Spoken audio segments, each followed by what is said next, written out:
If you have diabetes or heart disease or other medical issues, your doctor may have prescribed a special diet for you. The problem? The dishes that are on that diet aren't exactly appetizing usually. The solution? Finding a way to make the food taste fabulous. And that's what Pat LeGrand has done. Pat is a special diet chef and the owner of A Touch of Sugar. So welcome to our show. Thank you for having me.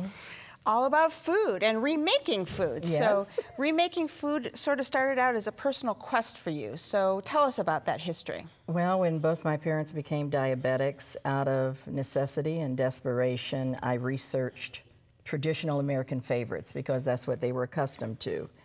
And I found that by modifying them, a lot of the foods that they love to eat, because they're from the deep South, used to comfort food, they could still eat it, but it had to be modified. So after a lot of training and trial and error, I came up with a huge repertoire of recipes, again, traditional American favorites that are tasty but healthy.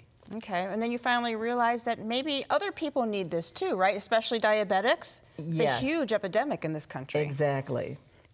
And I didn't know initially that it served more than diabetics, but as I expanded the recipe base, the food that we serve can be tailored to someone with heart disease, high blood pressure, high cholesterol, obesity. I also do the renal diet for people on dialysis and that have kidney disease. Okay, so we can serve a whole lot of different special needs diet Exactly. stuff. So how do you work this? This is what you make meals for people, or how does it work? That's one of our services. I actually do meal planning. We make up a grocery shopping list and also assist people with getting what I call a healthy kitchen, getting rid of the bad and putting in the good. We attend a lot of health fairs. We're in big demand for that. And cooking demonstrations. I do a lot of educational work. I find the education is as important as the food, teaching people how to modify their diet. And then, of course, we do the meal plans depending on whatever the dietary restriction is. We create a meal plan to accommodate that. All right. Got to be helpful for folks like leaving the hospital and things like that. Yes, we do get calls. So how do you make a meal taste good when it seems like specialized diets are not meant to taste good? Right, and it does seem that way, but actually what happens is that there's a lot of flavor in unhealthy things like fat and salt, and we've become accustomed to that. So when you take it away and use, say, a leaner type of meat, you lose something, and when you lose it, you're going to have to replace it with something. So what we do is we replace it with spices. We use a lot of vegetables to flavor meats.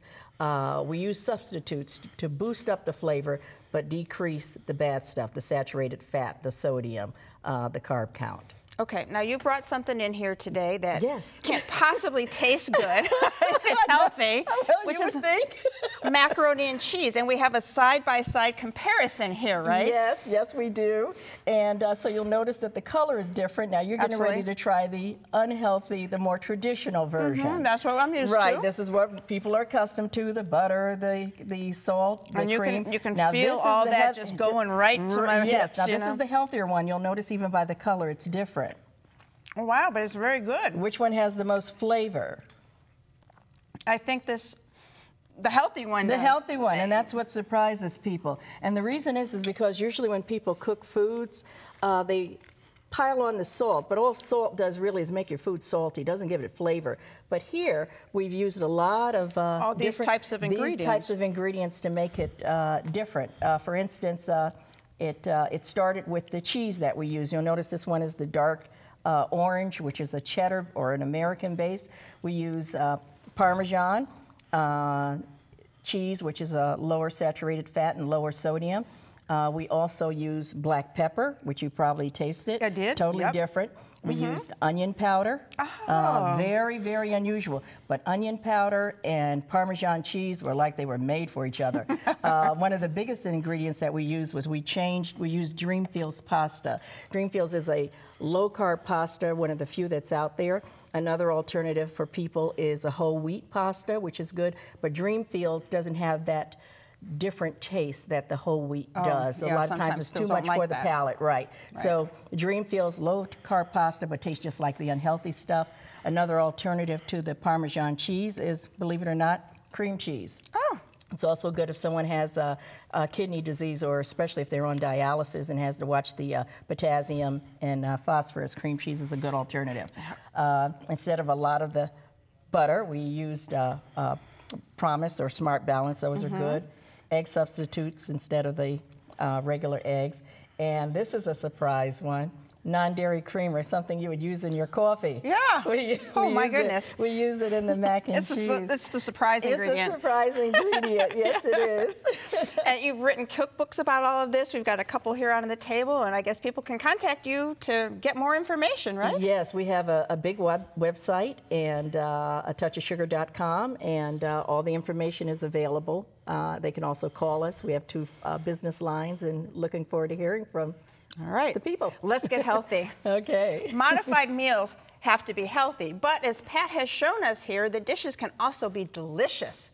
We'll have Pat's macaroni and cheese recipe on the website, and if you need more help in creating tasty and healthy menus, give Pat a call. Her number's next.